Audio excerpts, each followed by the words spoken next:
and sticky is very icky. Sticky and wet makes mommy upset. Welcome to MsMojo Glow. And today we're counting down our picks for the top 10 adult jokes on iCarly you definitely missed.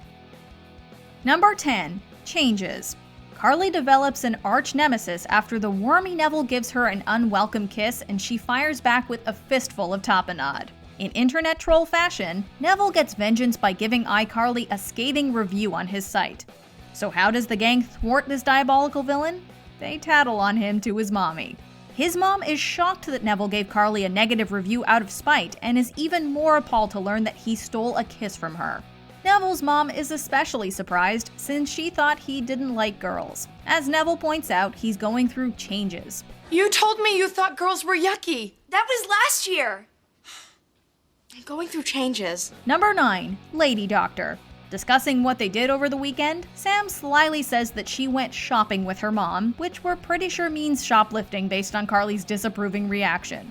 This is followed by another joke that requires some reading into, well, at least if you're under the age of 13. Freddie notes that he needs to accompany his mom to her lady doctor. Most kids assumed at the time that Freddie was merely talking about a doctor who happens to be a woman. Now that we're older, however, it's clear that lady doctor is code for gynecologist.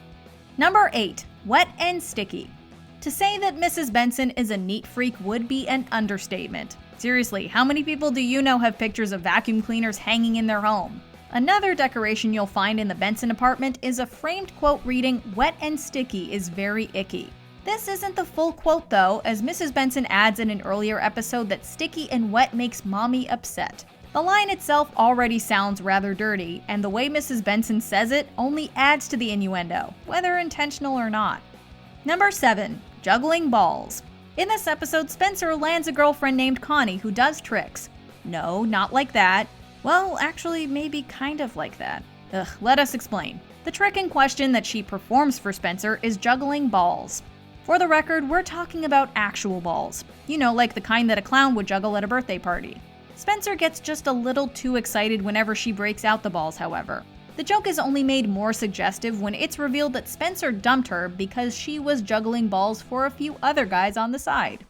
Number 6. Hob Knocker. In Season 2, a conceited British singer named Wade Collins repeatedly calls people Hobknockers, which is implied to be gross and illegal. What is a hobknocker? That's gross! And illegal. Doing some digging into British slang, a hob can refer to a stovetop or a machine tool.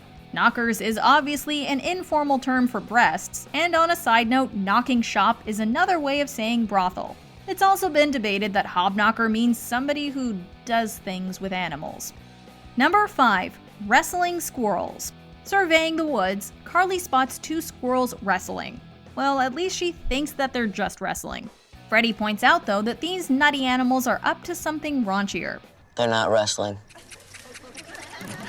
Upon further inspection, Carly realizes what Freddie's getting at, lowering her binoculars in disgust.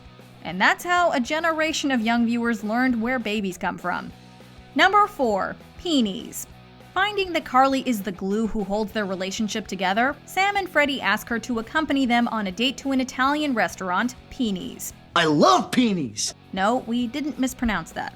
The restaurant is called Penies, and Gibby is quite ecstatic about it. Sam is an even bigger fan of the restaurant, noting that she wants her naked body to be buried in Peni's lasagna when she dies. Taken out of context, older viewers are naturally inclined to misinterpret Penies for the male member, and we're pretty confident the writers knew exactly what they were doing here. Number 3. Breaking the couch. In order to get his hands on a pie recipe, Spencer reluctantly winds up on a date with the increasingly weird Trudy. He invites her over to his apartment for a spaghetti taco dinner, but she's ready to skip right to dessert. Where Spencer just wants to eat some pie, Trudy wants to eat him up, suggesting that they take the party to the couch. What do you say we move this party to the couch? The couch is broken.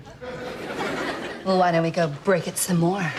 Spencer tries dodging her come-ons by saying that the couch is broken, but Trudy is eager to break it some more. Number 2. Apartment 8D. Throughout the first 3 seasons, you might have noticed that Freddie lives in apartment 8D. To the untrained eye, this might seem like a random number and letter jammed together. If you've traded your fair share of naughty text though, you'll notice a resemblance between the apartment number and, well, let's just say Penies. Early in season 4, Spencer changes the Benson's apartment number to 8H to throw the Shadow Hammer off track. We can't help but wonder if the censors also had something to do with this number swap. Number 1. Nifty Shades of Beige. 50 Shades of Grey has provided an endless source of satire to comedians everywhere.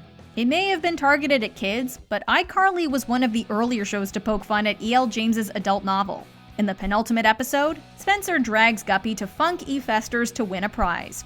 Guppy, you want to come hang with me for the rest of the day? I don't care. Good, come on! The bored Guppy passes the time by reading a book entitled Nifty Shades of Beige.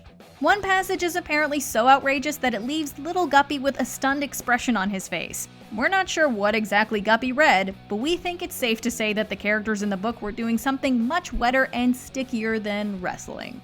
Come on, Guppy! Let's go get massages!